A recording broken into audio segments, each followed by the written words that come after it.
Ai2 is the infrared receiver module. You need 3 screws, 3 nuts, and the brick to put it on. So fit the nuts into the brick, rounded end first. Okay, you need to take the tail and the armour off.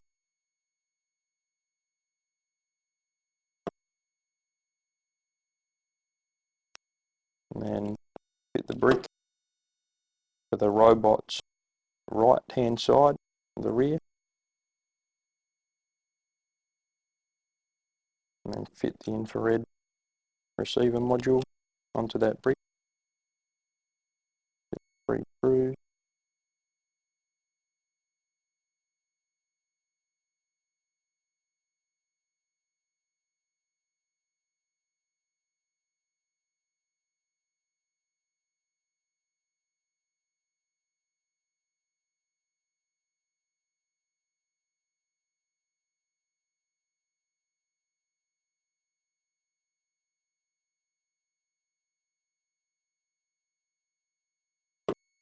And then fit the tail and armour back into position.